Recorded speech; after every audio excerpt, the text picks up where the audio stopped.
Welcome to Shardcast, the Brandon Sanderson podcast. We're a bunch of mega fans giving you the news discussion and, of course, a whole lot of opinions about Brandon's works and the Cosmere. I'm Eric, and joining me is Ian. Hey, I'm WeiryWriter. Also joining me is Evgeni. Hi, my name is Fleet, and I kept running. How often do you run, Evgeni? I run every day. Is that a true story? True-ish story. I do elliptical. Okay. But it's kind of like running. Yeah. Also joining us, still locked in a storage closet, is Grace. I'm Gator Girl. I guess I'll be Saw then, and then Ian can be Derethil. Yeah. And I mean, you could have been Queen Saw. I'm Queen Saw. Yeah. Sure. We're gonna talk more about myths on Roshar, and we'll probably just get through these three remaining Hoid stories. Yeah, it's probably going to be Hoid stories. Yeah. Last time we talked about the girl who looked up, and we definitely did talk a lot about that. Oh, yeah, we talked about it. So go listen to that one. And why don't we start with Derethil? And the Wandersail. And the Wandersail. Wow, both of them? A twofer? Shut up. Shut up. Are we also going to talk about the Derethil and the Wandersail? I guess. You can't have one and not the other. Well, I mean, Ian, you claimed to be Derethil, so tell us of your choice. I, as point of fact, did not claim to be Derethil. No? Were you claimed to be? Grace. You were Who was the only one left? You were voluntold to be Derethil. Yeah, you were voluntold. That's like claiming. So does that make Eric the girl who looked up? I mean, you look great in a red scarf. I think I was the girl who looked up in the last episode, so maybe you and Eric can decide between Queen Saw and Derethil between you two. I'll be Saw. I'll be with the moon. That's fine. I'm okay with this. Let's talk about Derethil and the Wandersail, guys. Oh my god. Okay. So, what happened in Derethil and the Wandersail? So there was a great leader of mankind named Derethil. In the time of the Voidbringers, I guess. In the Shadow Days. In the Shadow Days. What is the Shadow Days? Grace? Yes, he fought the Voidbringers during the days of the Heralds and Radiance. And when there was peace, he was bored. So he wanted to see what was to the west of Westeros. Like Arya. Spoilers. Yes. So he wanted to do find Frodo. Yes. Yeah, people appear to be very, very intrigued by the concept of something being to the west of West. Yes, because our culture culture is based on Europe. Oh yeah, and so it's like we knew it was to the east, and now we look to the west. But fair. Cultural hang-ups, woo, yay! Manifest Destiny, America, yeah. Yeah. Continue. So he wanted to sail the seas during a high storm, see what's out there. So they built a ship named the Wandersail, crewed by the bravest of sailors. So they cast off. They had a bad time in the high storm because they're sailing in a high storm. Ship was almost destroyed. It crash landed on a ring of islands that surrounded a whirlpool, which were inhabited by the Uvara, the people of the Great Abyss. They were greeted and treated very well. So unlike the people in Roshar who constantly argue, the Uvara always seemed to agree. From childhood, there were no questions. Each and every person went about his duty. And then they noticed, like, hey, whenever somebody does something wrong, all the others turn on them and they get kill murderated. Yep. Can't do anything wrong if you're dead. Yeah, when asked, they're like, why are you doing this? It's like, oh, it's what our king wants. The guy who lives in that tower over there. Which Kaladin saw in the smoke before Hoid mentioned it. Whoa, it's like Hoid's doing something magical? Yeah. No way! So obviously Derethil is like, hey, what's the deal? Like, let's go talk to this king guy. And they find out the Emperor, king's been dead actually. for years. Emperor? Sure. Yeah, the Emperor. You can't. And how so can like they you be bring emperor? out the Emperor's dead, desiccated body. And everybody freaks out and starts burning everything.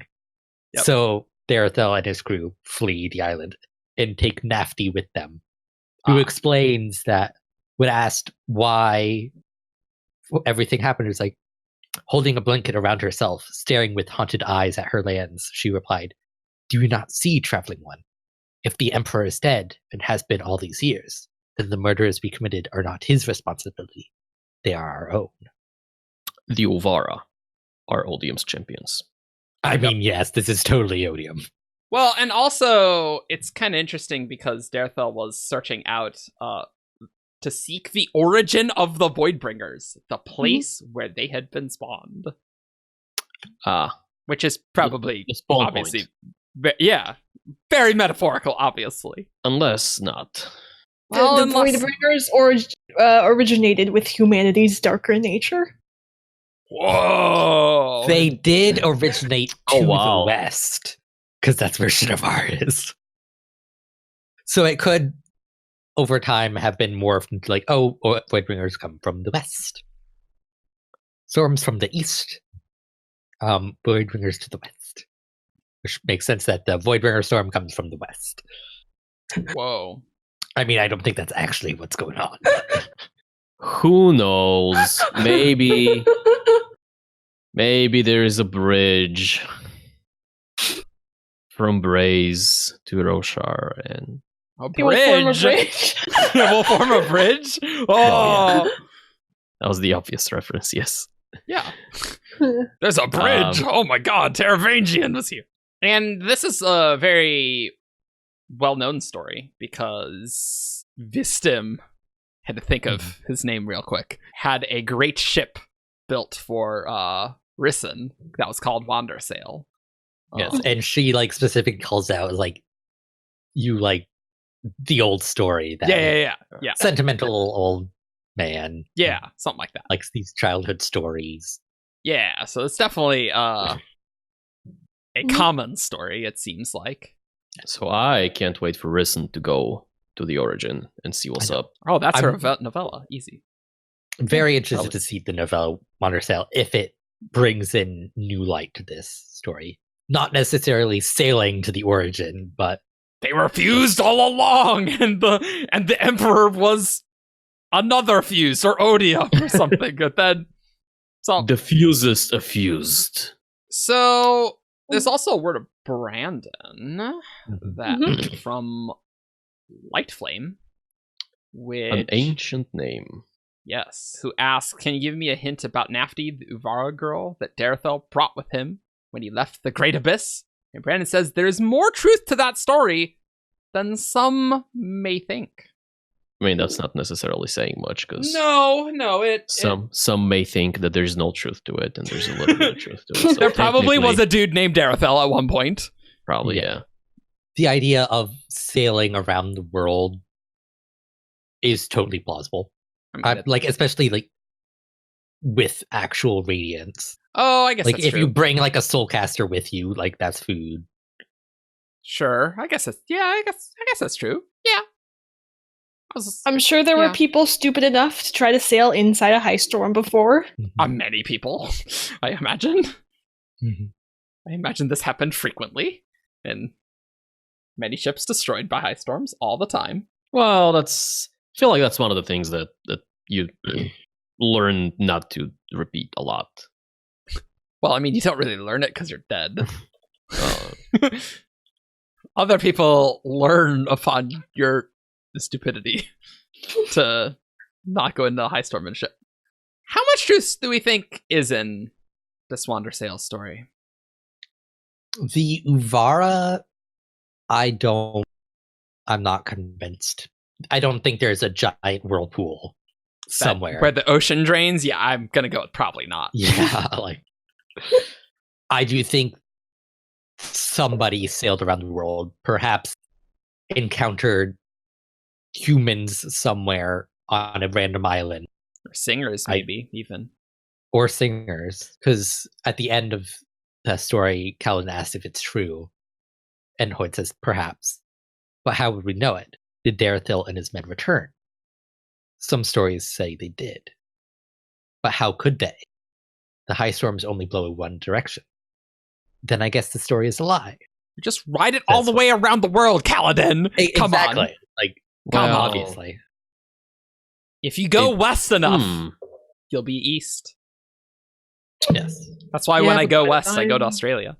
By the time you get to Shinovar, the storm's actually kind of weak. I mean, it was powerful enough to destroy. I think that's also going through overland, past mountains. Once you hit the water again, it would start picking up power again, doesn't it? Yeah, right. Yeah. Or there's some magical thing going on to reinvest it. Maybe. Once it hits that whirlpool, that whirlpool spouts up and reinvigorates it with power and water. And I understand why Kaladin is having this question, because it's definitely the idea on Roshar that there is a new storm every storm. Whereas it's a more modern scientific belief that it's just one storm that goes round and round. Right. Yeah, right. Yeah, that's cool. Yeah, I mean, I don't know if there's much else to talk about Wandersail itself.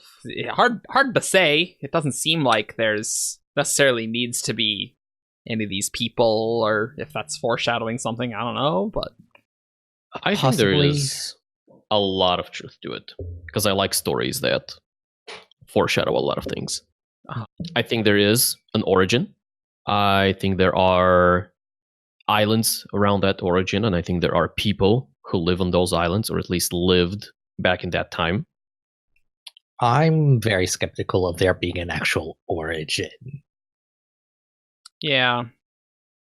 But I do think this is more of a character plot important story than an actual world building story.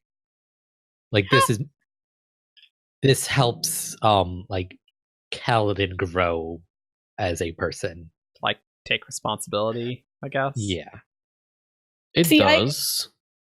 I'm kind of on the opposite side of that. I think if any of these stories are going to come back in some future event where you're like, oh, that's connected to that was foreshadowed by that story, then I think it would be this. Not a historical event that it's based off, but some future thing that hasn't happened yet, that looking back on it, we can see the seeds of it in here. There is some group out there that will see, and that will be like, oh, they kind of sound like Uvara, whoa, or something like that. And it's this is also very connected to what Odia wants everyone to do, because let him take responsibility. That's true. For yeah. Odium was dead all along? Is that what you're saying, Ian? It would be nice if that were the case. He's broken. I mean, his human life ended. Yeah. What does it mean to be dead? What does death mean in the Cosmere? What does it mean to be human? And Grace, I think you might have an idea on people from the seas that might become relevant later, maybe. Yes, so for long-time listeners will know this as my favorite story. Mm-hmm. And it is the story that Puli's grandfather tells him. What do they say? They'll come with light in their pockets, grandfather had said. They'll come to destroy, but you should watch for them anyway, because they'll come from the origin. The sailors lost on an infinite sea. You keep that fire high at night, Puli. You burn it bright until the day they come. They'll come when the night is darkest. Spooky. That says a lot of nothing. It definitely does say a lot of nothing. Descendants of the Wandersail. Been floating around on the ocean for years. Floating. They're wandering the ocean. Light in the pockets is either completely nonsensical. Mm-hmm.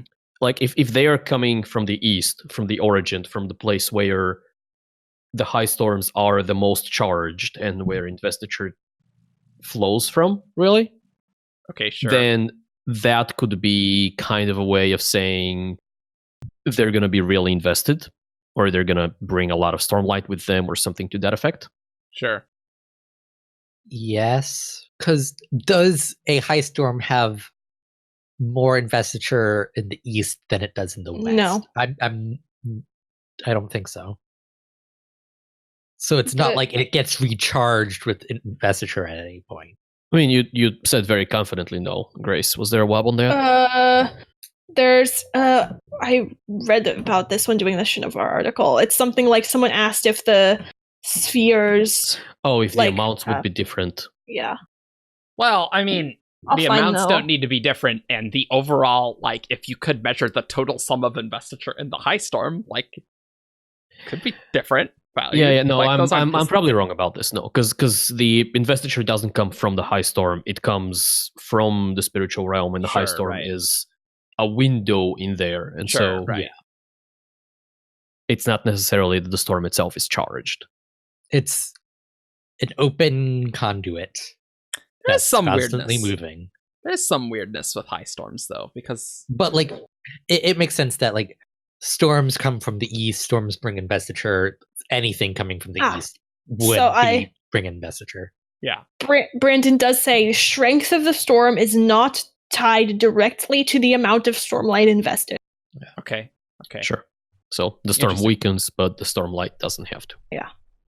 But there are in-world Easterners that would say otherwise. And of course there are. The high storms are the strongest. Our spheres are the best. Our storm is very potent. Yeah. Mm-hmm. So do you guys think these two stories might be connected? I can see how they could be. They might be. I don't think it's like the Wandersail is coming back, but I do think they might both be tapping into similar things. Like the people that were discovered in the Wandersail are these people who come to destroy.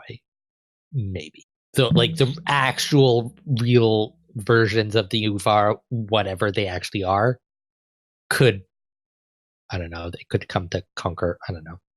Yeah, it could be like singers or something. I don't know, it's hard to say. They'll arrive when the night is darkest, though. You know what that always maybe remind me of? The Night of Sorrows? Night of Sorrows! That's right! Whatever that means. Or they could arrive in the time after Nomon goes away and before the middle moon rises. The Nomon is the middle moon, I think. Isn't Nomon the biggest? No, Nomon's the biggest one.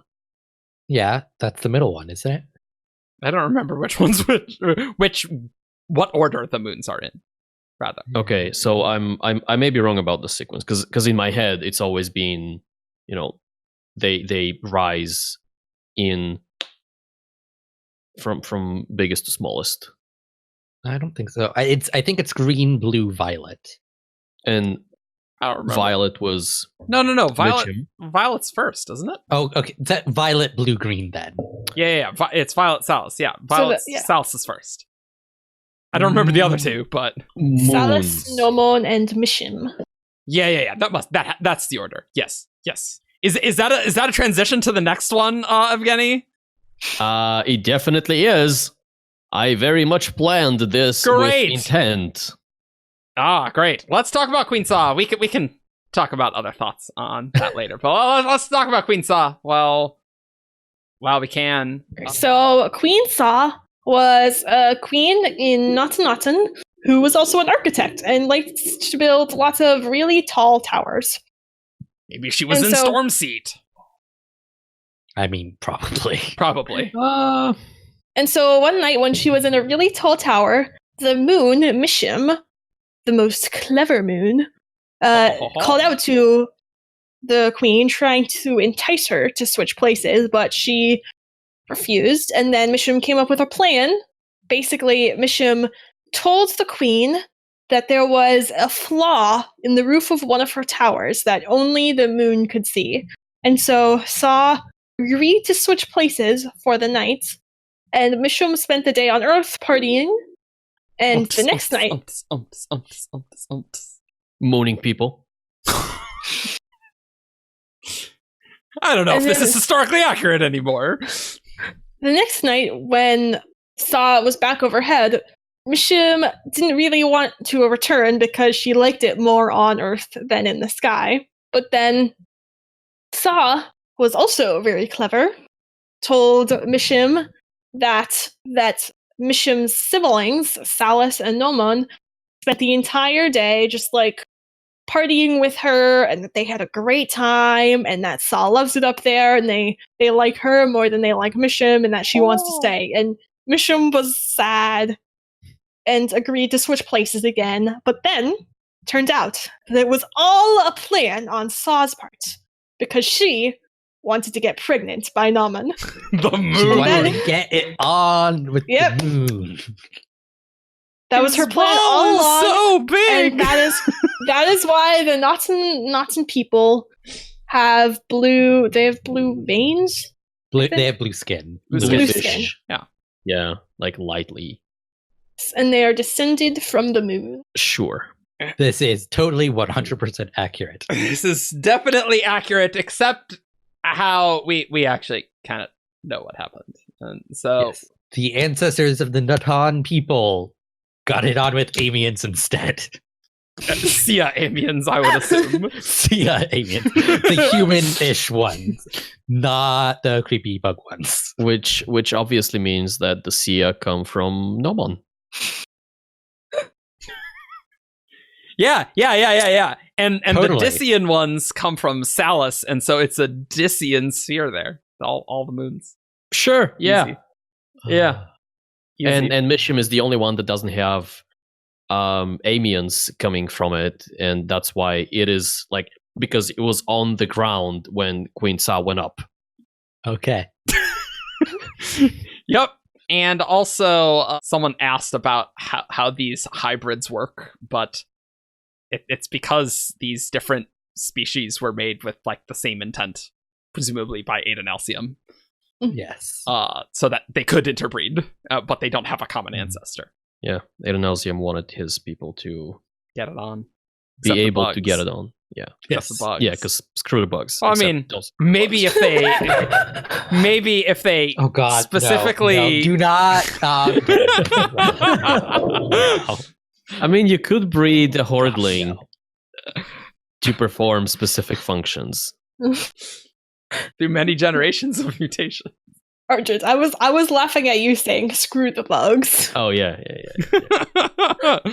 So this is a story Hoid says, however. Is also one we did not get this version, but is also one that Sigzil tries Yeah. very yes. unsuccessfully to tell Kaladin. I do remember that in Sigzil's POV. Yeah. And he's just like trying to tell this story, and Kaladin's like, what does this have to do with anything? I don't know, you're supposed to feel better or something. I don't know.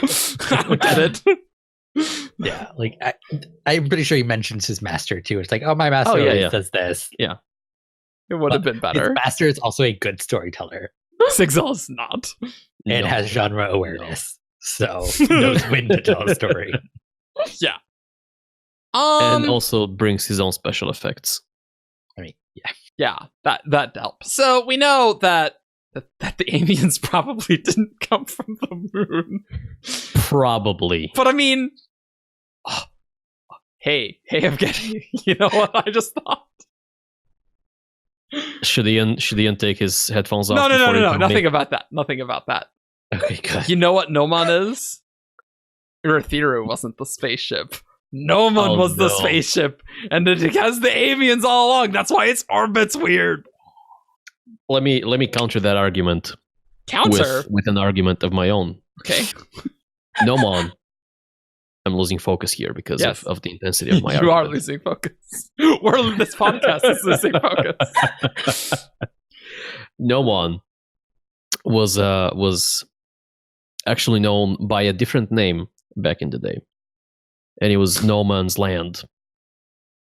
And so there were no Mons there. Boo. You know what? I thought that you were gonna go this way, and you did, and I hate you. Okay, all right. Steering back onto the cliff. Back onto the cliff. Back onto the towers of Stormseat. Cliffs don't matter anymore. We have a spaceship. Do we think any of this is real at all? on the Saw story? No. I'm sure Saw was probably a real person.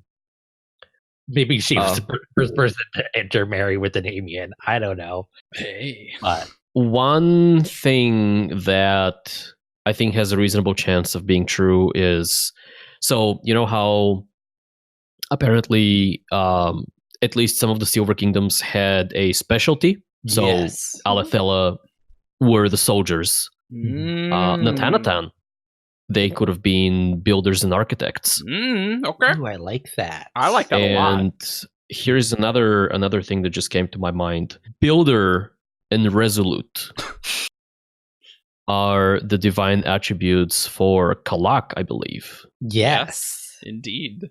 So he could have been in some way involved in the history of Natanatan.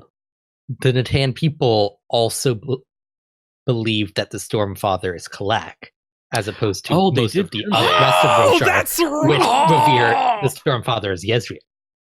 Okay. All right. We're getting all right.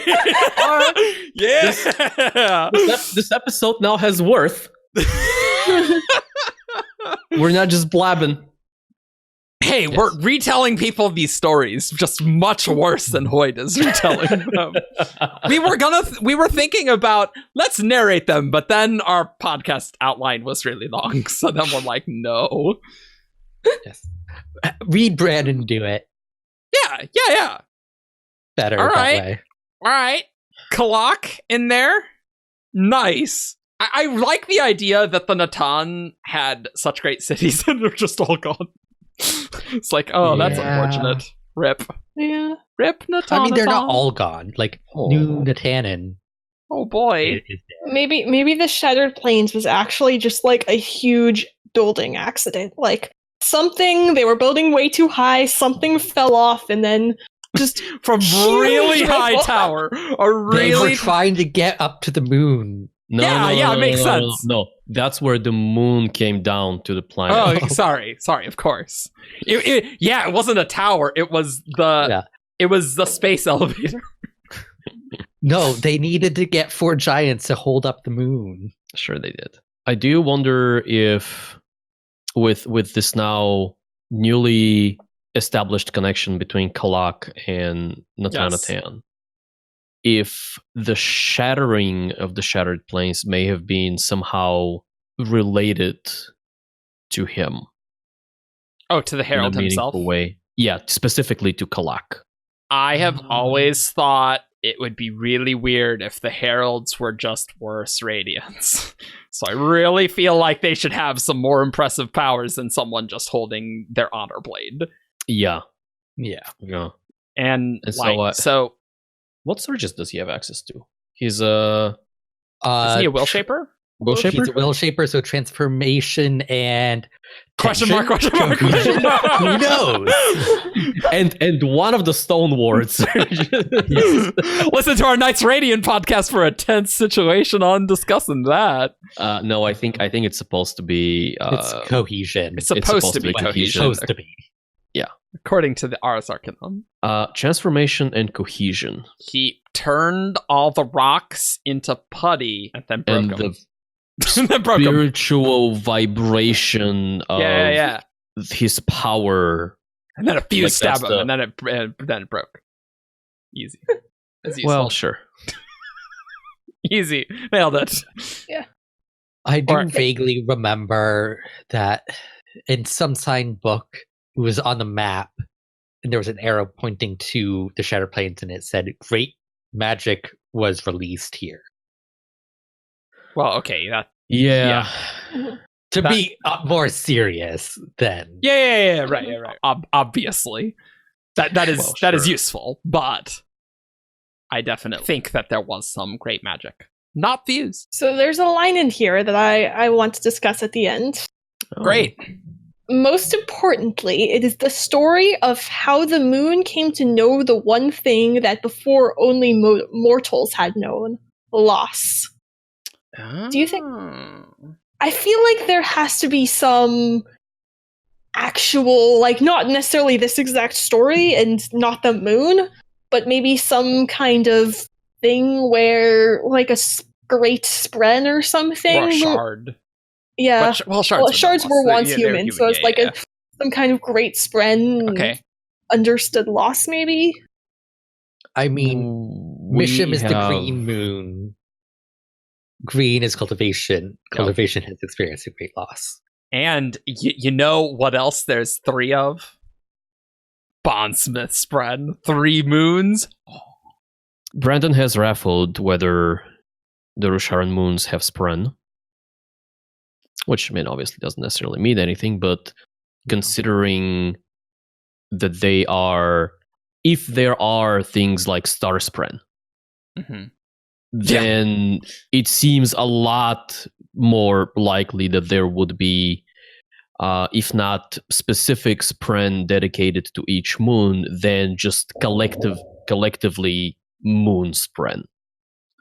But the emergence of spren isn't always logical. Like, sometimes it's like, it makes sense for there to be moon spren.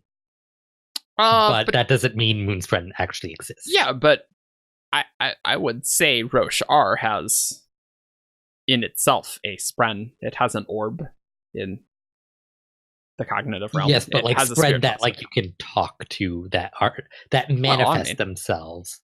Oh yeah, not just the cognitive aspect. Sure. Like an actual... It's like, why aren't there love spren? Like, people like personify love, but you don't really see them around. But I do think the stars are a weird, because this is not just, hey, it makes sense for there to be moon spren because the moon are so dominant or predominant. It's there are spren for these things that are a lot less noticeable and a lot less predominant. So why aren't there the bigger ones? It's in that sense, why don't we see the moons? I just think that's just how things shook down.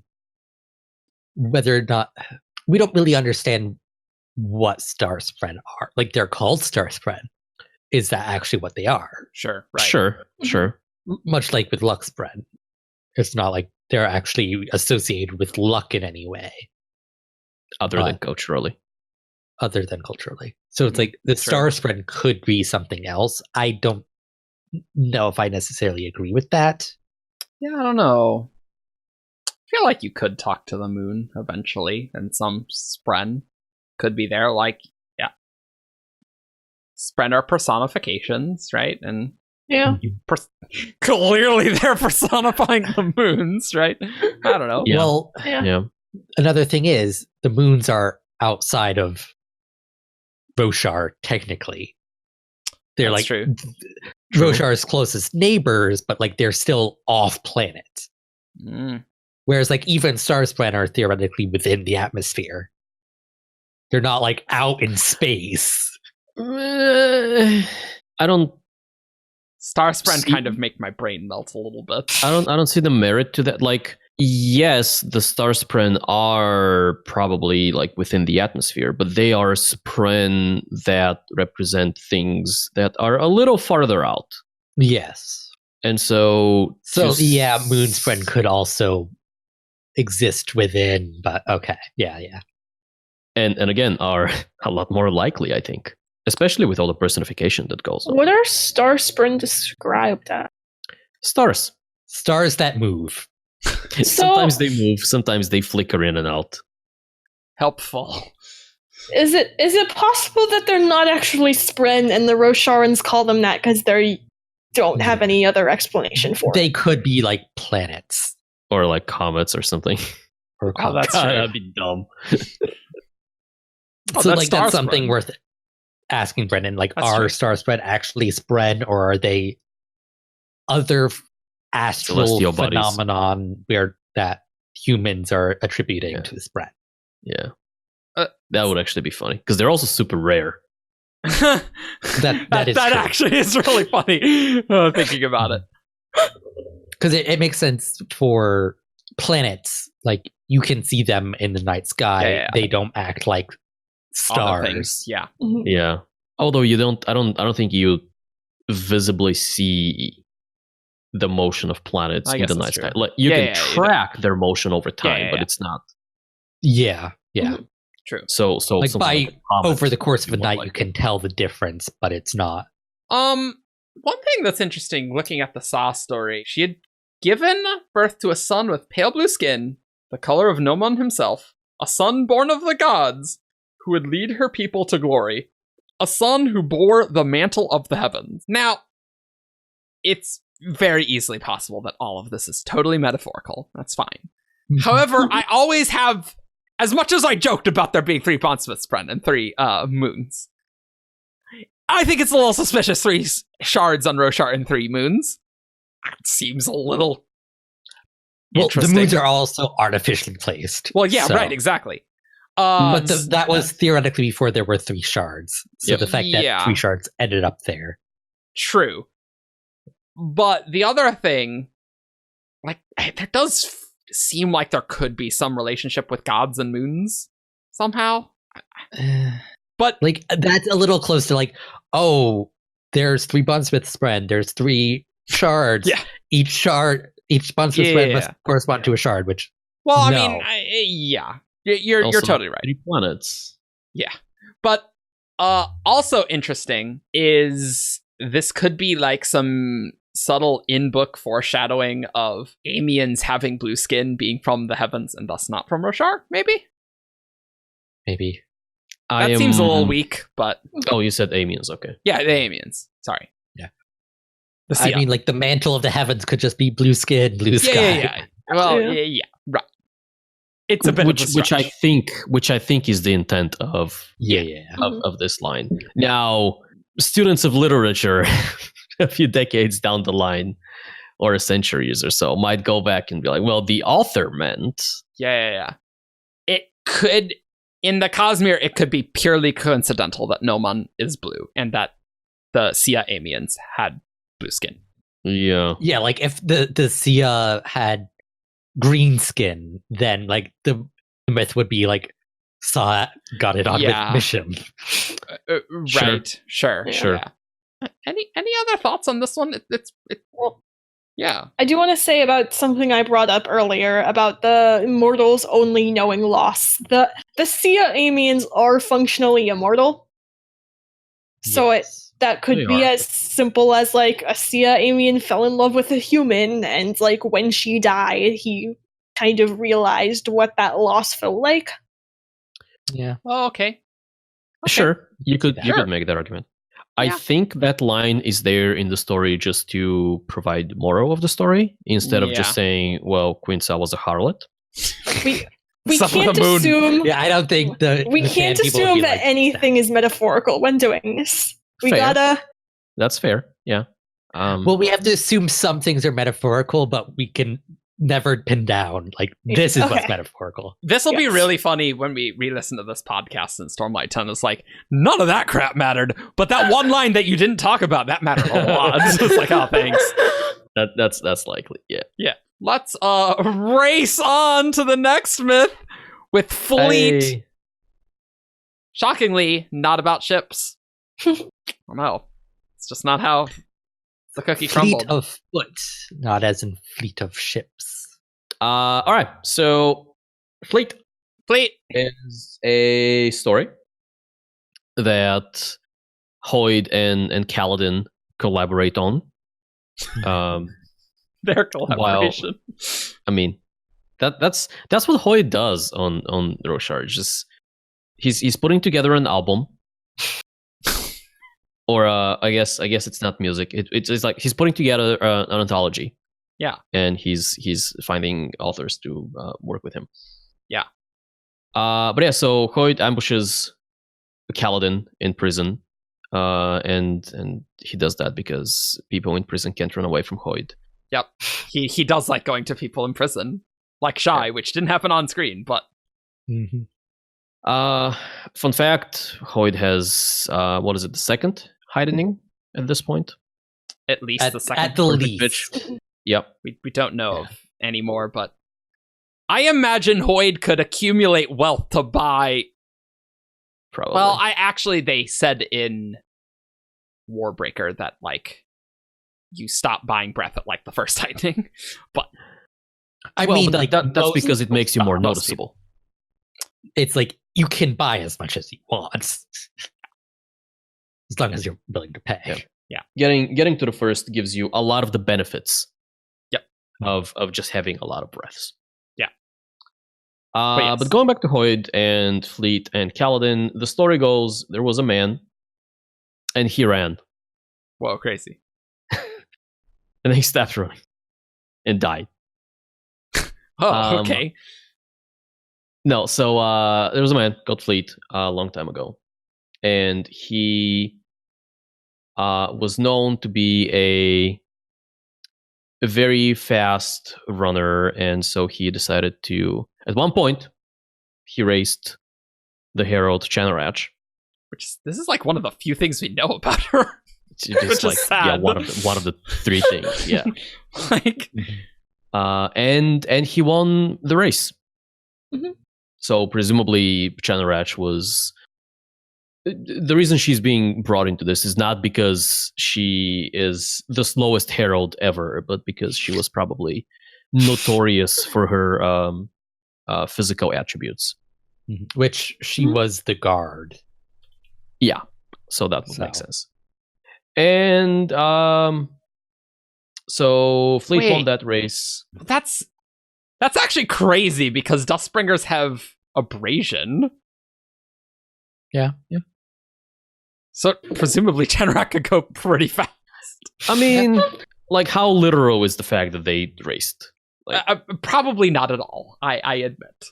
This line is in the story to probably just exemplify. Like, Chanarach was probably known culturally as somebody who could get from point A to point B very fast, and so they're saying, well, Fleet was even faster. Yeah, Imagine right. That's I think that's exactly what it is. And so Fleet decided to take on the ultimate challenge and race the wind, race the storms. Man, both Derethil and this Fleet story is like, you know what? We're gonna do something stupid about the storms. Okay. Makes sense for Roshar. It totally does. It totally does. Yeah. My name is Fleet. Welcome to Jackass. And so Fleet went all the way to the east, and he waited for the high storm to catch up with him, and he started running, allegedly. And he pulled ahead, but he got to the mountains in the middle of Roshar. Forget their name, but the ones where Derethil is. And the storm caught up. I don't think they have a formal I don't think they have a formal really? name. Yeah, I don't think they do. That's weird. It is weird, actually. They're a pretty prominent feature of Central Roshar. I mean, also the valley where the Night Watcher is just the valley. Well, yeah, but like it's still like it tells you something when something is called the valley. It's not. Maybe Hey, that was those an mountains article. over there. Mountains. That's what Also, they're this is the same. Wait, this is just the Misty Mountains, isn't it? No. Misted Mountains are around Shinovar. Well, yeah, but this is the same mountain range. called. No, it's not.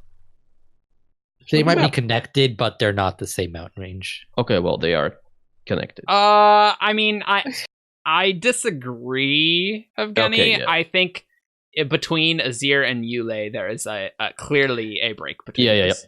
Yep. I was Right, looking at the black and white map, Yes. and it's a lot less clear on that one. Well, I'm. But the colored map, it's definitely too. Why do they not have a name? Anyway, so that's where Fleet fell behind, Mhm. and because he had to climb the unnamed mountains. Yeah. And the storm pulled ahead, but on the other side, as everyone who's ever ran down a hill knows, you go fast. Fleet was real fast. Assuming you keep your footing. If you Even don't, then, you you still still go go fast. fast. I mean, Yeah. yeah. Fleet had very sure feet. Yeah, he was very fleet. And He made his way down and he ran and he caught up with the storm again, but then another mountain range, the Misted Mountains. Yep. Which may or may not be the wall from the last episode. From the last episode. And he went over those as well. And I think Hoid forgets about the other mountain range that's all the way on the side. I think certain events in the story happen before we get to that point, I think. Also, he died in Shinovar. Yeah. He didn't make it all the way back to the sea or to the ocean. And then he just died. Wow, good talk. Right, good job. But yeah, he apparently raced the storm and barely won. There's a pretty important part at the end after he dies. Hoid says that it flew upon the day's last song to win the race and claim the dawn. Past the sea and past the waves, our fleet no longer lost his breath. Forever strong, forever fast, forever free to race the wind. Oh. Though the part immediately before that is also very important. Yeah, okay, fine. So in that land of dirt and soil, our hero stopped the storm itself. And while the rain came down like tears, our fleet refused to end his race. His body dead, but not his will. Within those winds, his soul did rise. All right, fine. That's a little important. There's also a reference for Glory Lit. I guess that's the name of this chapter, I think, right? Yeah, probably. I think it is. I it's think a chapter title. That is definitely a chapter title, and it's right here, so I guess it is. No, I think it was this one. You know the stupid thing that I'm thinking of with Fleet raising back for, like, his soul is rising to continue to race the wind? Yeah. What is it? Somehow, this is referring to a singer that became abused, which I don't think that makes any sense whatsoever. But see, what? I've always gone with Tanavast and Tanavast's Cognitive Shadow, which somehow got fused with the Stormfather and literally races with the winds. Okay, that definitely makes more sense. I didn't say it was a good idea. I said it was an idea that came into my head. So I've had those exact same thoughts and shared them. So, well, those are crazy thoughts.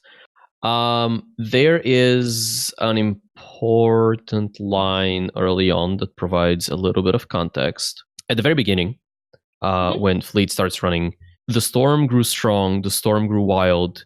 Who was this man? All said to Dash, no man should tempt the god of storms.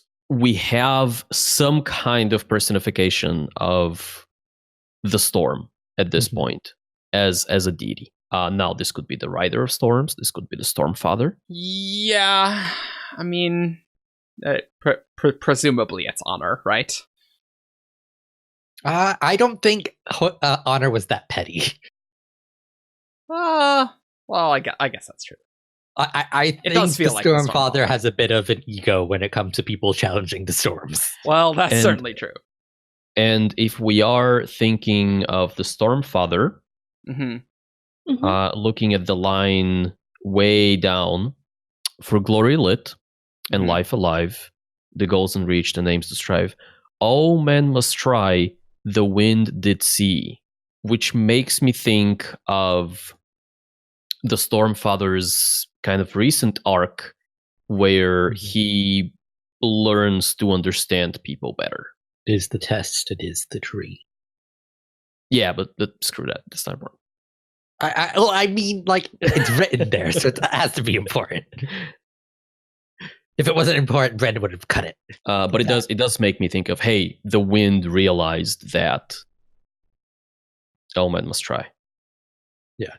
And therefore, Fleet was a bondsmith. And at the end, like, Kaladin and Hoid have a conversation. It's like, Kaladin, the storm caught him. Hoid says, the storm catches everyone eventually. Does it matter? Which ties into everyone dies. Mm-hmm. So it's the journey, not the destination. Yeah, right. Yeah. You have to try. Because everyone dies. Which was important for Kaladin at the end of the book. Yeah, a little bit. Yeah, I actually love the last bit we have when it says, like, then you have something to think about. And like Hoid's tagline is like, stories don't tell you what to think, but to give you questions to think upon. Right. Yes. Yeah. Callback. Yep. Where is the bit where it is said that Fleet kept running? That was like right before Kaladin went to save Elhokar. Also, he's not quoting the story. He is No, just... I think Kaladin's just being metaphorical that Sure. that Fleet did keep running, like no Yep. matter how hard it was, right? Yep. And that he needed to keep running. Yeah, obviously. I think this is probably more metaphorical of the stories. Yes. Definitely, since Kaladin, this is a story for Kaladin specifically. I was kind of thinking if it was like based off of a real person, like maybe this is sort of how Toln proved himself to become a herald. Like I mean, not necessarily by running, but by doing some like continuing on in some feat that other people would have given up on, because we know that he sort of chooses impossible things and then does them anyways. Mhm. Maybe he did some kind of impossible task and continued going until he dropped and Tanavast was impressed and made him a herald. I mean, you say interesting things, but they conflict with my headcanon that he was Shalash's bodyguard, and that's how he got in. And I think each of the heralds proved themselves in some way. yeah. They were all like great people beforehand, so it's like the fact that they passed these tests, it's no surprise. Whereas Toln was like a common person who could have been the bodyguard of Shalash. You weren't remarkable before this, but you did a remarkable thing here, so go with these other remarkable people. It doesn't seem like there's a lot really here on this one. Yeah. Hoid is telling the story based on comments Kaladin is making. Yeah. Kaladin True. is driving this story. But he's also following Hoid's music, which may or may not have suggestive effects. I don't think to the extent where like Hoid is like directing the story. He is putting Kaladin into a mood to work through whatever he needs to work through a story. Perhaps. Hoid does mention that like this isn't a story I've told before, so it's not like he came up. I don't think he came up with it. I know most stories, but I never sung this one before. What does it mean, Kaladin of bridge form? Okay. Kaladin Stormblack. Fair. Maybe Kaladin is reaching into the spiritual. For this, I think this is pretty square. Hoid Kaladin needed shenanigan. to work through something. Yeah. Yeah. Unrelated to this, but I find it interesting that once Fleet makes it into Shinovar, it is described as a sunken land he crossed with grief. The grass so dead it did not move.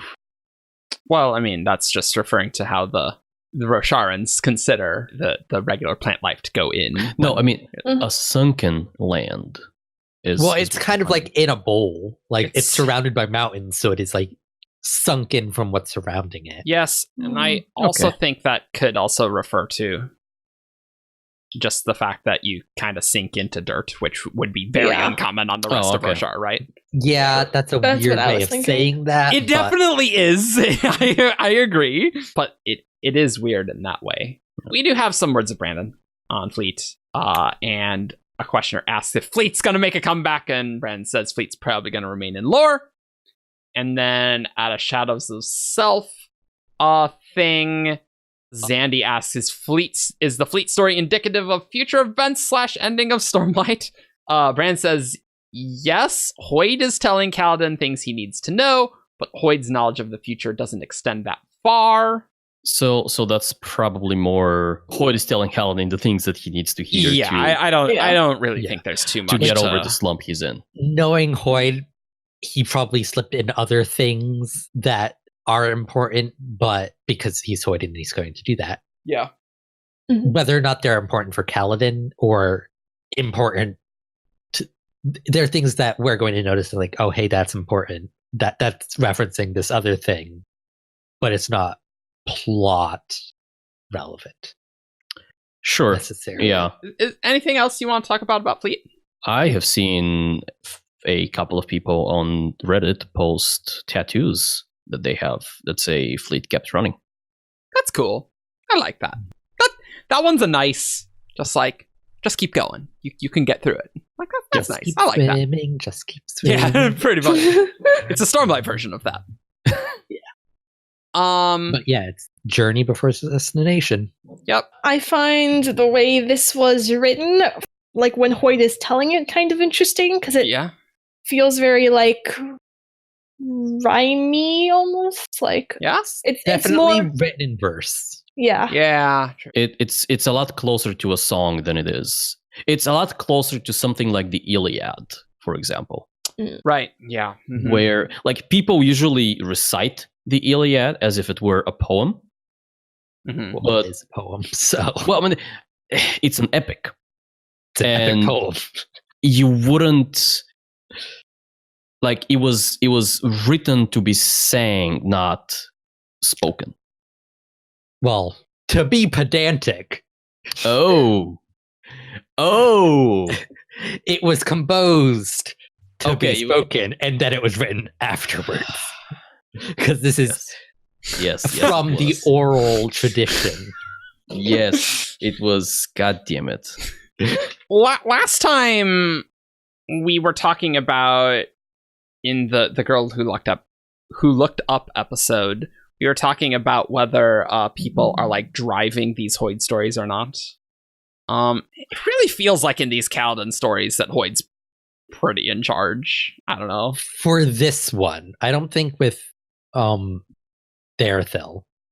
Yeah. Derethil, I think, was more Hoid for sure. Yeah. So this is the only one that Kaladin's driving. Yeah. I don't know if we had anything else to say on that one. And we just can't worms the things that we're just like, yeah, we don't need to talk about it anymore. It could depend on, how historical the actual story is. Like, I don't even think Fleet needs to be an actual person who ever existed. Yeah, I don't think so. Was like, Sa could have been a queen. I would buy that there was a person who could be named Sa, maybe.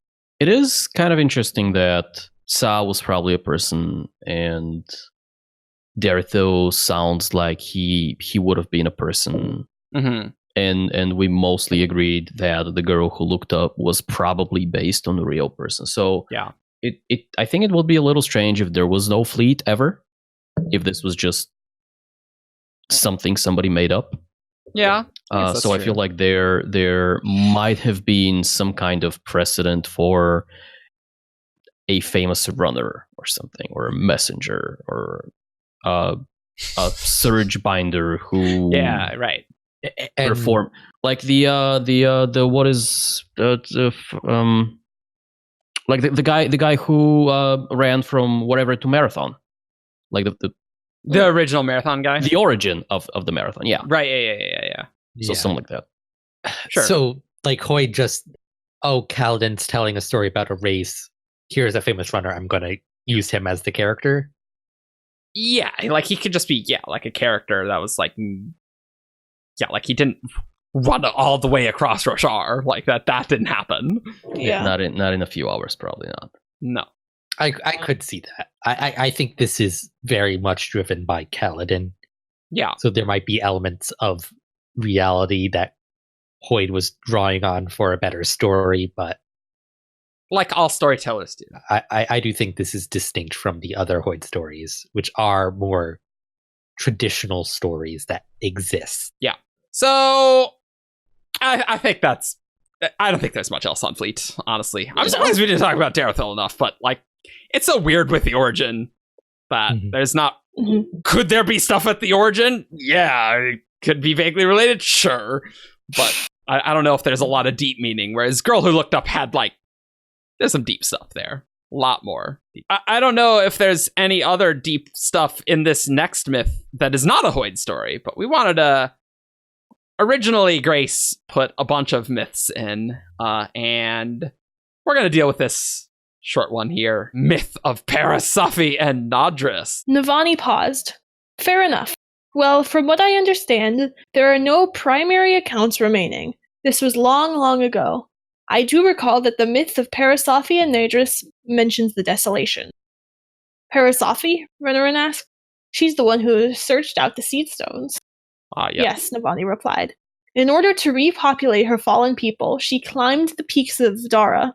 The myth changes, listing different modern mountain ranges as the true peaks of Dara, to find stones touched by the heralds themselves. She brought them to Nadris on his deathbed and harvested his seed to bring life to the stones.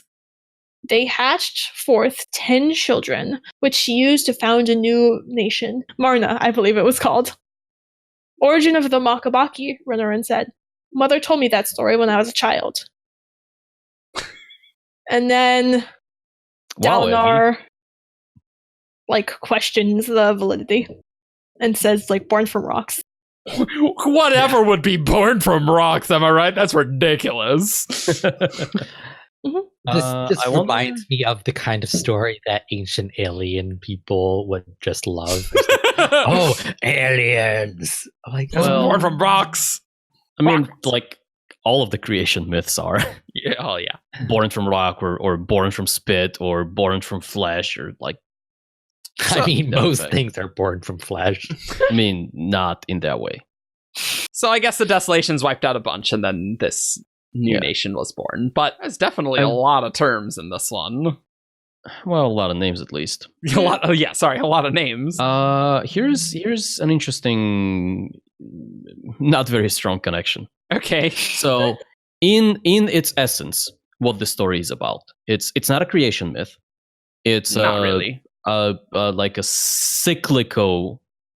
I'm sure there's a proper term, but there's a cyclical creation myth. Like, people were there, apocalypse, most of the people were gone, repopulate the earth. And the key elements are woman goes up to the peaks of Dara, wherever they are, gets some MacGuffin, comes back, and repopulates, which sounds like a lot of work to me, but it was specifically a single kingdom, not sure. Okay, start small, cool.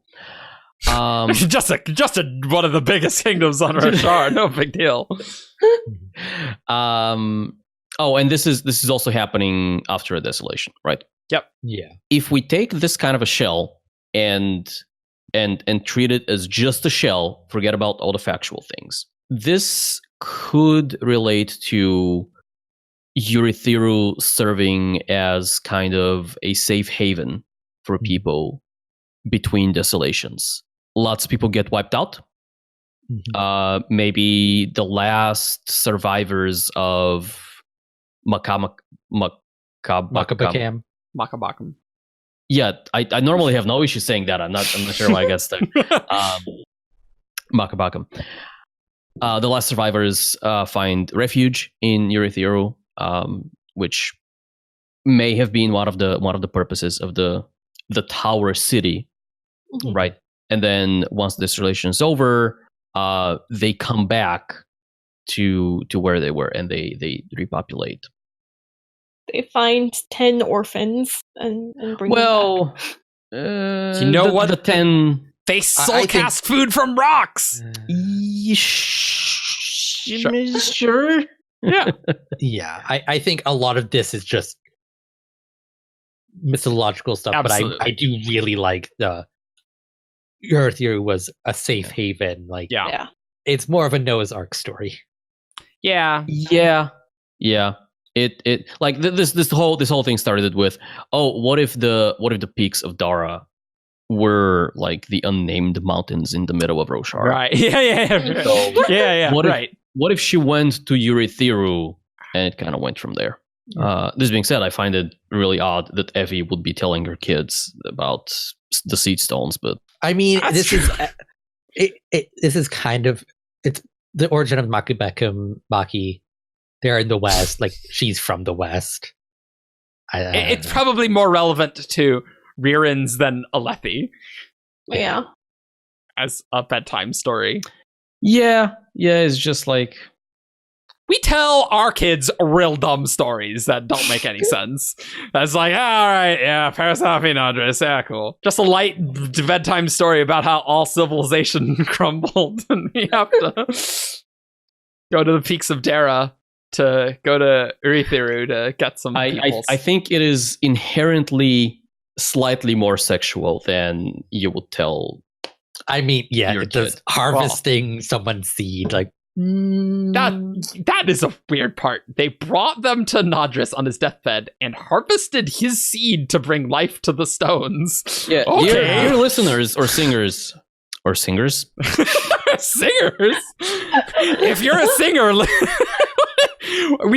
we've recorded these one after another. I mean, I said listeners. Singers was a natural extension of that for viewers. You know exactly what they mean when they say that she harvested his seed, okay? Yeah. Well, yes, that's clearly what that means. What else could that mean?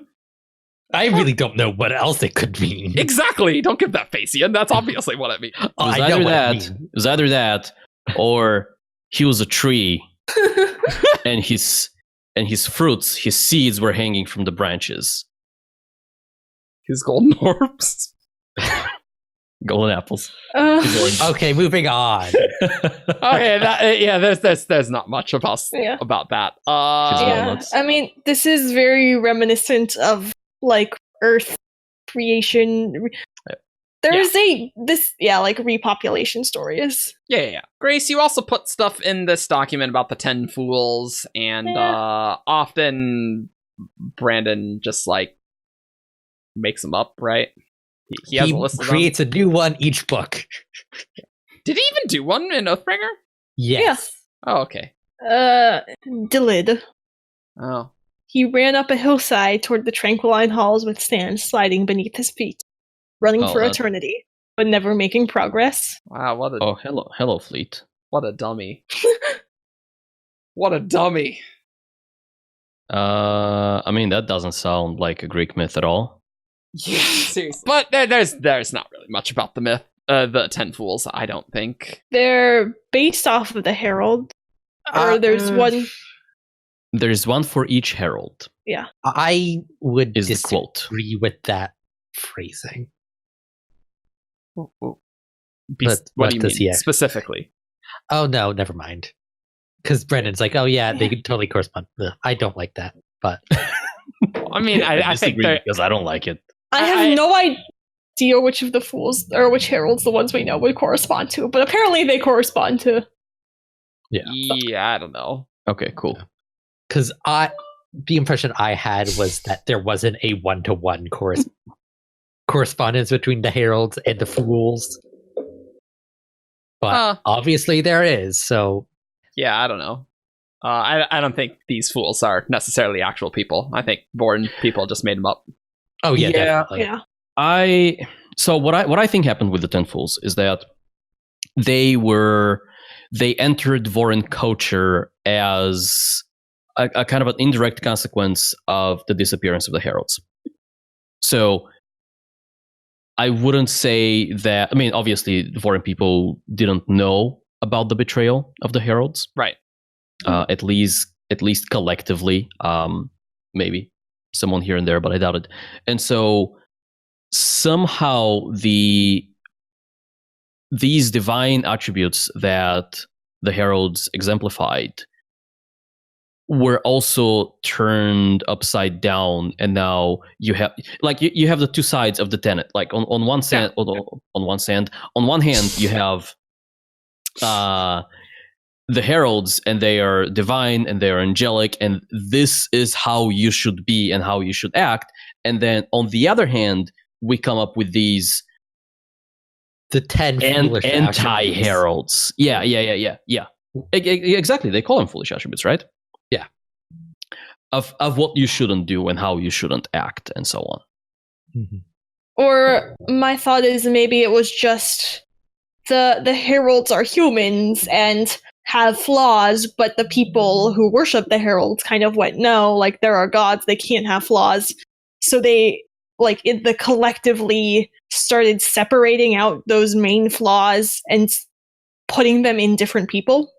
Oh, so they offloaded them to... Yeah. Like one of the heralds was like a herald, but he had this habit of like talking about things that he didn't understand. So the people kind of went, no, God can't do that. That's someone else. I don't think I like that. But again, I don't like the correspondence between the heralds and the fools. Yeah, I was kind of on board with that idea, and then you gave an example, and now it sounds silly to me. I think it could just be as simple as, hey, we have these good attributes. We're going to tell stories of these fake people to get children to like exemplify good things that we like. I think they are purely cultural constructs. Yep.